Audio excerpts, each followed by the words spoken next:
Good morning. I'm Pastor Clark, St. Paul Lutheran Church in Clinton, Iowa, and we're going to do some Bible study together. We're going to look at Matthew 18, verses 15 to 20. This is what's assigned for this coming Sunday, September the 6th. But I want to give you a bigger picture here, and even a bigger picture than what's on the screen. So I start at the beginning of chapter 18, but it really is rooted, this chapter is rooted in the verses that we heard over the last 2 weeks. Peter's confession that Jesus is the Messiah, and then almost in the next breath, Jesus affirming the path of suffering, the way of the cross, and resurrection, and Peter saying, "No, that God forbid it must never happen to you. Get behind me, Satan. Pick up deny yourself, carry the cross." So these things are, this is kind of like the opening of a next section of the gospel, in which the rest of the chapters after that, that exchange in chapter 18 or 16 is kind of unpacked and unfolded in chapter 17, 18, 19 into 20. So we're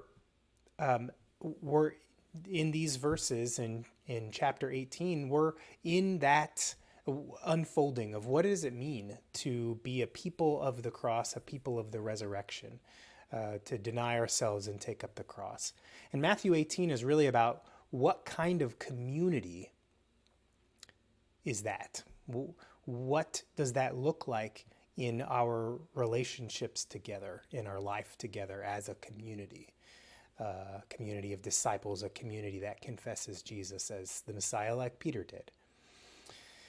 And you'll see at the beginning of 18, I just want to review this real quick. Jesus asks, "Who is the greatest in the kingdom of heaven?" You can wonder this, who is the greatest in the world? Well, in the kingdom of heaven, a child. Jesus affirms the humility of a child.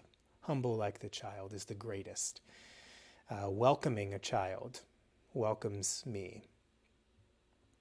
Then Jesus talks about stumbling blocks. So you can think about that in terms of it's not just the person who sins, but who puts the stumbling block in front of the person who sins? Like, who is the cause of the temptation or the cause of the misunderstanding?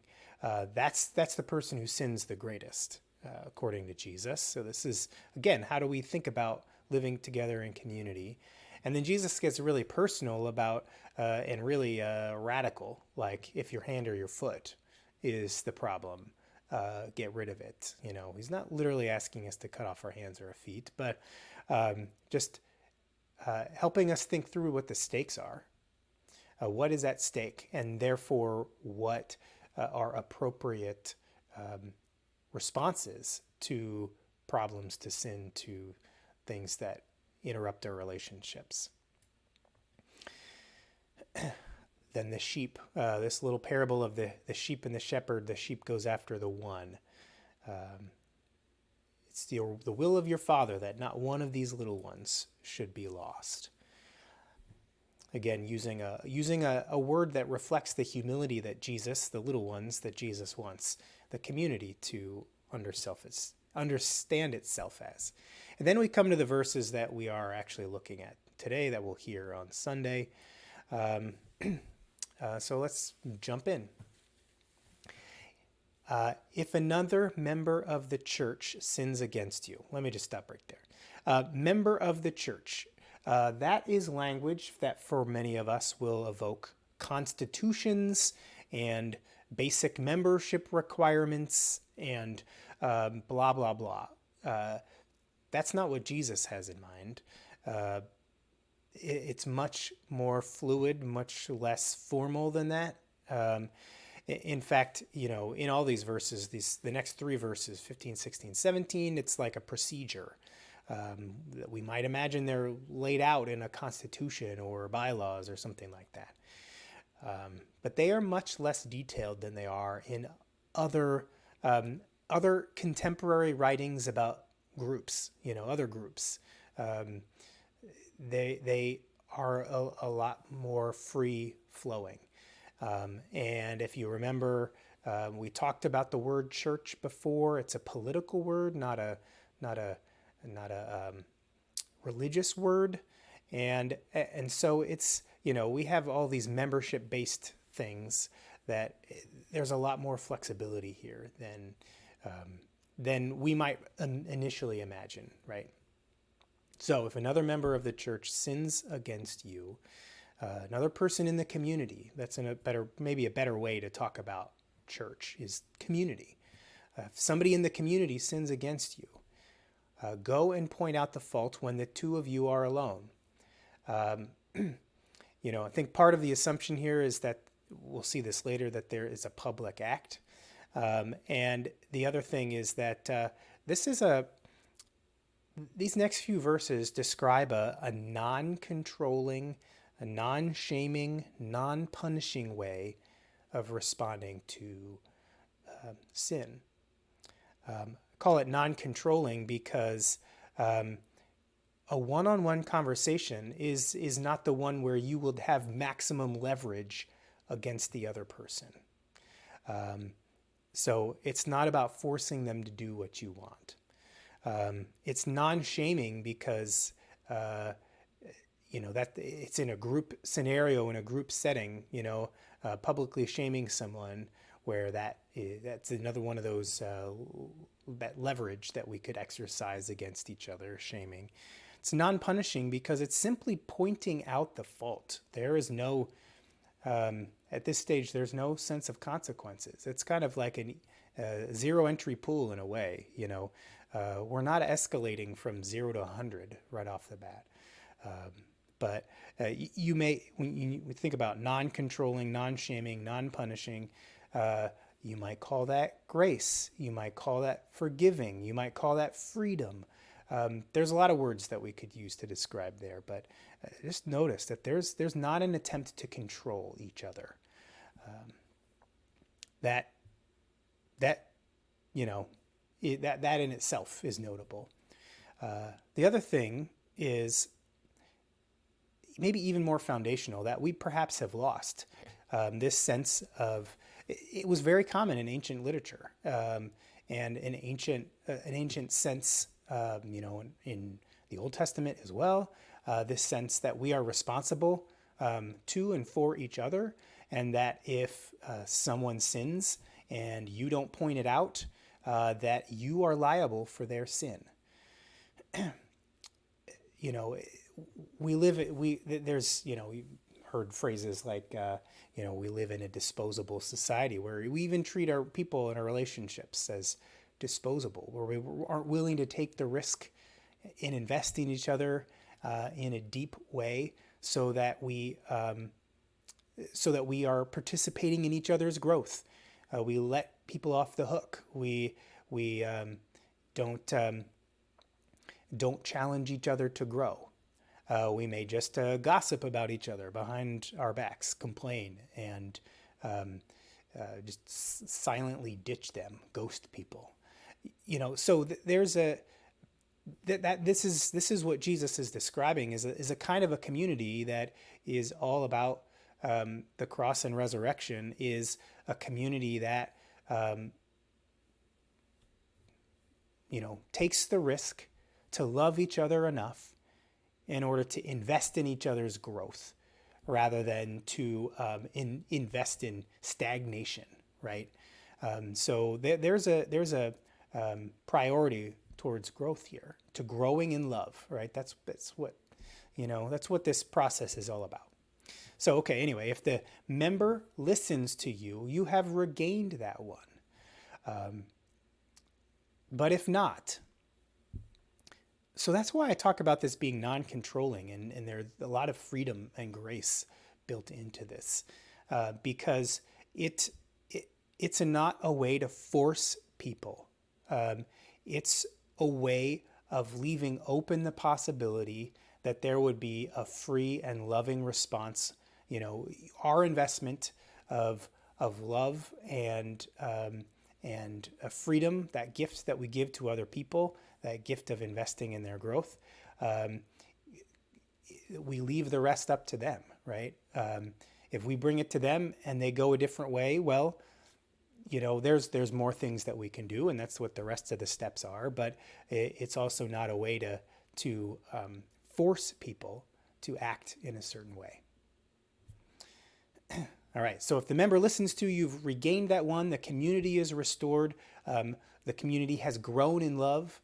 But if you are not listened to, take one or two others along with you, so that every word may be confirmed by the evidence or two or three witnesses. So this is why I said before, we're talking about some kind of public action that the one who sinned committed. So there are two or three witnesses, two or three other people who can confirm what I experienced. Again, it's not, well, I tried.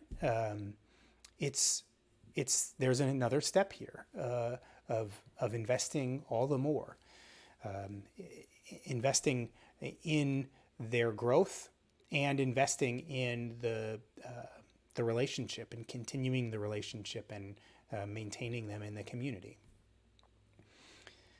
If the member refuses to listen even to them, tell it to the church, the whole community, or maybe the leaders of the community. And if the offender refuses to listen even to the community, the church, let such a one be to you as a Gentile or tax collector. So, people might use words like excommunication here, and that's not inappropriate, but it just that word just brings so much baggage. I think that Jesus didn't say excommunicate because there was no such thing when Jesus was talking, and it's more like, they are removed from the community. They are treated as an outsider, Gentile and tax collector. But if you know anything about the rest of the gospel and Jesus's ministry and mission, Gentiles and tax collectors have a place. They are people to whom Jesus extends his ministry, that the disciples reach out to. The end of the gospel is Jesus's commission, sending people to all nations, the Gentiles, to the ends of the earth, right? So again, there's not a punishment. There's a consequence, but not a punishment. There's something natural. It's a natural consequence. If you know Love and Logic, that's a Love and Logic word. A natural consequence is if you act like an individual and not a member of this community, then fine, you can be an individual. That's who you want to be. That's who you are. You're not part of the community, and so the benefits of being in community are not yours because you've chosen to exclude yourself, to exclude the community. But that doesn't mean the rest of the community is like mean and vindictive and punishing. Gentiles and tax collectors are people to whom Jesus ministered, right? So there's still that hope, that person would be regained.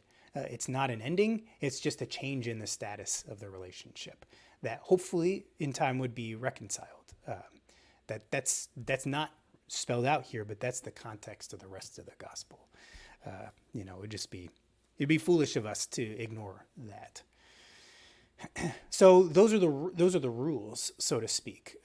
Very, straightforward. What do we have? Like 4 or 5 sentences. I had a pastor once who said, if God had wanted to, God could have given us a 150 volume set of legal procedures and principles, but God didn't. Here are 5 sentences. They sit in the context of the larger gospel, obviously, and this is a spelling out of what it can look like for a community to be rooted in the crucifixion and resurrection of Christ, right? To be a community of that. It takes seriously the sin and the error and the mistake, invests lovingly in people's growth and development and growth in love, and always holds open the possibility of reconciliation. So those are the kind of ground rules. Then these next few verses are kind of some theological statements in a sense, like who God is and where God is in all of this. So Jesus says, truly I tell you, whatever you bind on earth will be bound in heaven, and whatever you loose on earth will be loosed in heaven.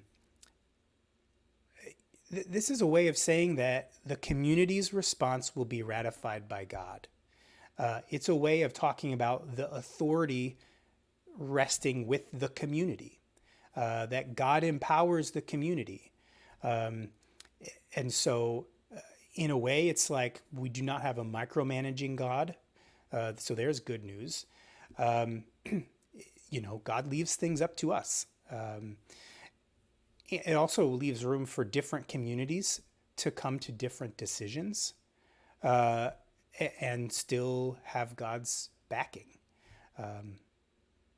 These communities are can exercise can live in diversity. There's a larger community of communities that doesn't have to be uniform.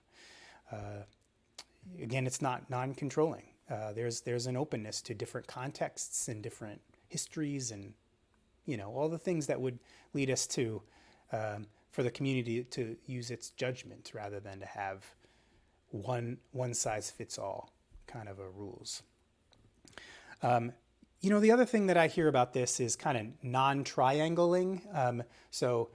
Triangling would be it's a kind of a word that comes out of therapy, family systems therapy, that talks about how any one-to-one relationship is inherently unstable, and when one or the other in that pair feels threatened, feels anxious, will try to pull a third party in and get them on my side, so that I have backup in my quest to change the other person, rather than change myself, or to invest in what's best for the both of us. And so it's almost like that little distance that God maintains, by saying, I trust your judgment, community, it's up to you, is a way that God is refusing to be pulled into the middle of a disagreement or a conflict, and to be used as my backup and my weapon against you in my fight, right? That's also liberating to me. I've been in communities where Jesus, the Bible, whatever, are just another weapon in a conflict, just another way to force one person's will on the other. It's not going to be like that in this community, says Jesus, because of the way that God positions God's self. So yeah, yay. So then 19, again, truly I tell you, whenever Jesus says, truly I tell you, it's like, pay attention to this. If two of you agree on earth about anything you ask, it will be done for you by my Father in heaven. So this is just a re-emphasis of that idea that God will ratify what the community decides, or even what those two people who have been in conflict decide. If you agree on earth about anything, it will be done for you. That's amazing. That's amazing. That says something about, that there is a reward, so to speak. If we want to talk about it in a transactional way, there's a reward for coming to an agreement. There's a reward to finding common ground. That's the benefit is there. That's where the prize is. Keep your eyes on the prize, in a sense, in that we just, part of the principle that's being reflected in God being willing to do anything we agree on is that we seek agreement, right? If there's not agreement, then God has nothing to back up. God's has nothing to do in a sense. So that just reflects this sense of being committed to finding agreement, finding common ground, finding a way to live together, to maintain the relationship, and while maintaining the integrity of what that relationship is, the integrity of love, the integrity of being a community versus just a bunch of individuals. Okay, so hopefully that makes sense. And then the final verse gets pulled out of context all the time, but here it is. Because where two or three are gathered in my name, I am there among them. So first of all, notice, this is not just any two or three. These are people who are engaged in a conflict. One has sinned against the other, at least, maybe both back and forth, sinned against each other. And there is a partner, somebody helping them work through it, but all two or three of them are committed to finding agreement, finding a way to live together, to investing in each other's growth, in expressing love and being love. That's the context. Not just any two or three, not just any gathering that says, well, me and you and this other guy, we're all Christians, and so Jesus is here. I don't want to be some kind of referee about where Jesus is and isn't, but I just want us to notice this, how specific this verse is about where Jesus will be. Is that God's presence is found in a merciful, inclusive community, and that's committed to reconciliation and to forgiveness, to growing in love and expressing love, to being non-controlling and non-shaming and non-punishing, to really seeking human harmony and unity in love, right? That's where Christ's presence is found. Okay, so there it is. There is there's kind of an implicit promise that this is the way of a better life. It may be a harder life, which is the part of that's about picking up the cross and carrying the cross. It's a harder life in a sense, but in the deeper way, or the longer term, or however you want to phrase that, in the biggest picture, this is the way toward a better life.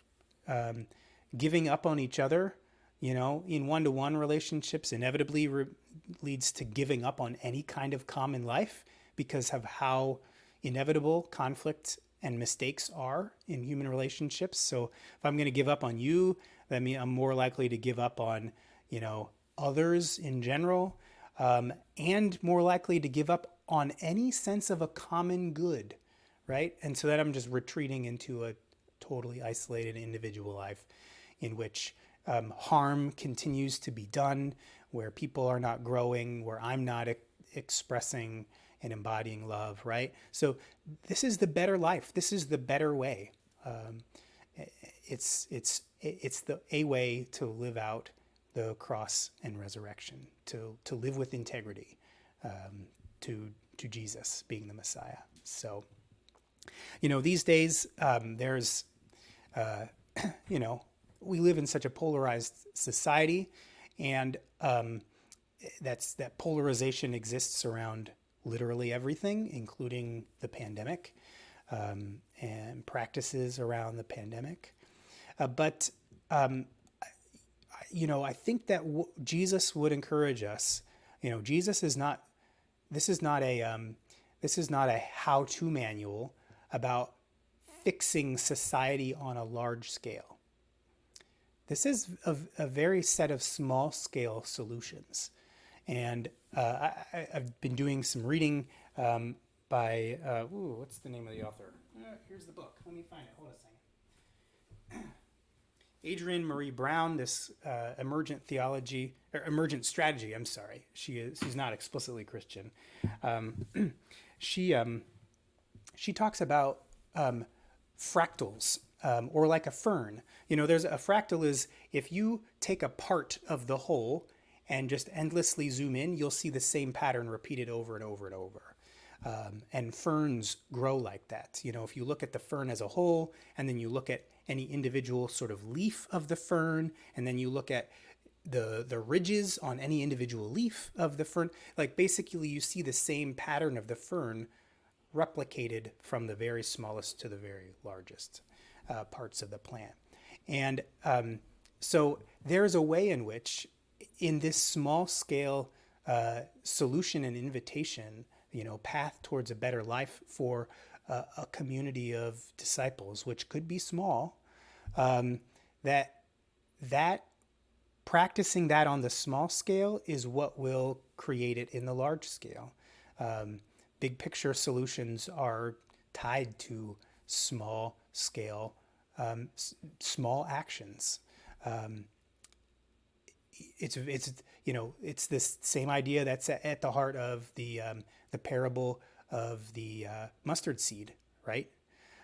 Starting small and growing big, and so rather than lamenting about the state of society, I feel there's an invitation here to really examine the way that I am in small scales and individual relationships, how we are together as St. Paul Lutheran Church, how we are together as our families, both our immediate and our extended families. What is a way of being in all of those relationships and communities that are obviously a very small scale, that is going to be a way of picking up the cross and carrying it, and trusting in the resurrection and the possibility of healing and wholeness and living love like Jesus does. And I think that's what this passage really describes for us. Don't get overwhelmed by the big picture. Start literally one-on-one. That's where this starts, one-on-one with you and one other person. And the last thing I'll say is that there is in a greater zooming out from this one passage, there is a sense of the Christian takes the initiative. I don't know about you, but there can be this kind of pouting sense that so-and-so wronged me and it's up to them to do something about it. That's not the way verse 15 starts. If somebody sins against you, you take the initiative and go point out the fault, right? You take the risk of being rejected, the risk of describing honestly what the impact of the other person's behavior was on you, right? So there's an anti-pouting. This is a grown-up way, so to speak, of approaching the inevitability of conflict and tension, and mistakes within human relationships and human community. A way to a better life. So I pray that we all have the courage and the support of others in our lives to do this. If you've heard it, go do it. That's where the good is. So thank you. I'll talk to you later. Bye-bye.